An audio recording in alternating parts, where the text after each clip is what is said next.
are aware of this phenomenon. That is to say, the most likely, explanation that they seem to be focusing on right now is the extra dimensionality of this phenomenon, since no one has actually seen any tangible physical evidence or artifact of this phenomenon at all, despite the claims of supposed insiders saying that they have definitely alien artifacts that the Pentagon is hiding. But so Yeah, you hear far, about the it's just talk. metamaterials, you hear the initial reports of this, but we never hear any of these scientific conclusions. They never share the results with us. What happens to these metamaterials?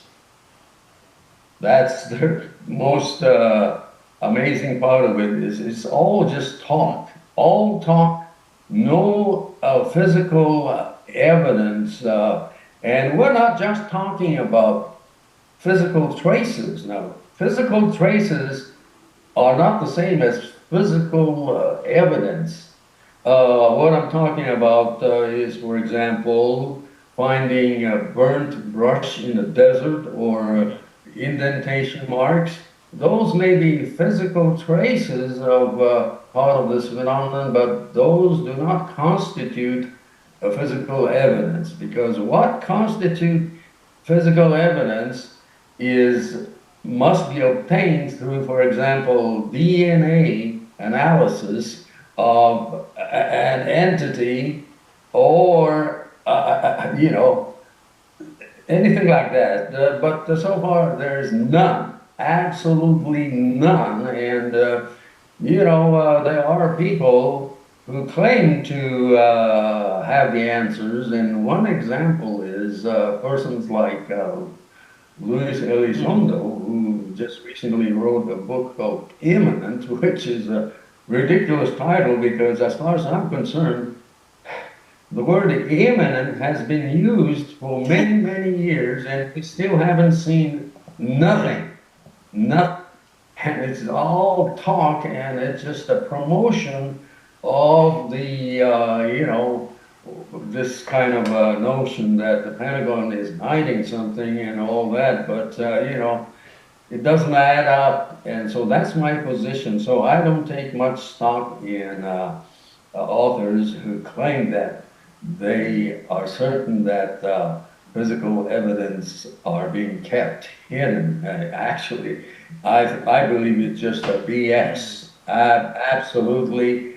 The only proof will be physical evidence or physical artifact, and we still haven't anything like that. And the only connections that we can make between what we're seeing in the sky that we can identify and people's quote unquote contact experiences are the personal experiences, are the personal encounters. We can't connect the two any other way besides if a person tells us that they see a light in the sky and then they're on a craft and then they have this experience, which I definitely believe that people's personal encounters and experiences are one of the most important piece of evidence that we can look at, because we're not going to get any answers from our government or mainstream media, as we've found out over the years. So what are your thoughts on the contact slash abduction phenomena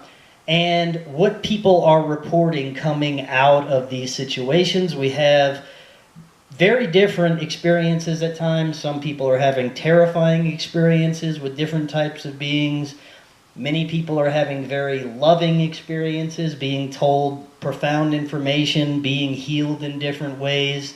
And again, there's no way to really connect it to the lights in the sky that we're seeing, but there are many experiencers that claim that they know that it's connected in some way. And I'd love to get your thoughts on that.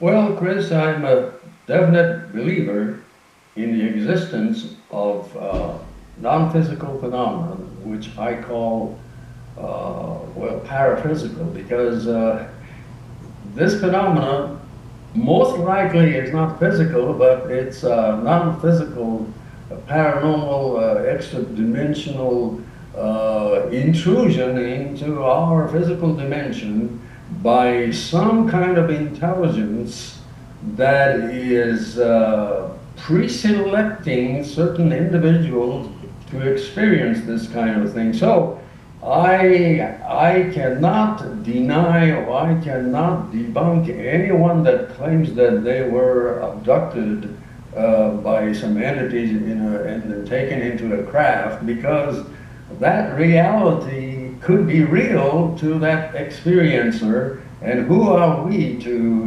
debunk those claims?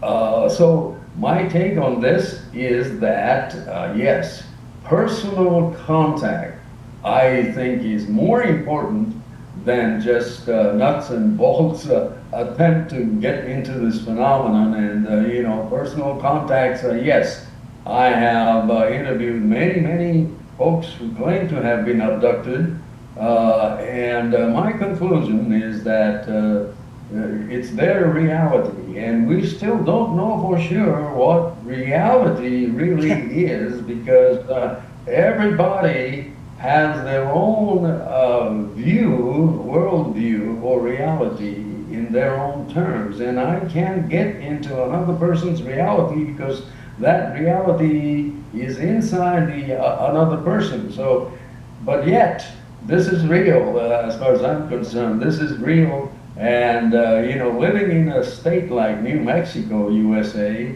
where there are a large presence of Native American population and culture, whose belief range from,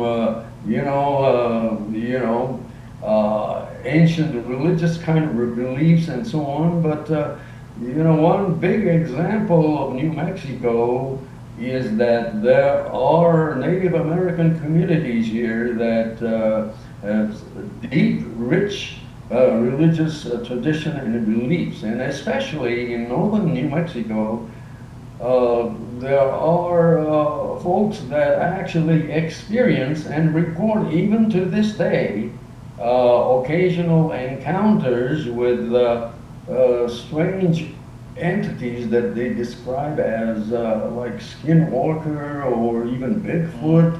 But who are we to debunk these personal reports? Because, as I said, we still don't know what reality is. It may not all be physical, but this phenomenon seems to come out of nothing and suddenly materialize itself into our physical dimension, yet only temporarily. And this is very important, only temporarily, because from all my research in the past many years, I came to this conclusion that this phenomenon cannot exist in this, our physical dimension for more than a few seconds or a few minutes at a time.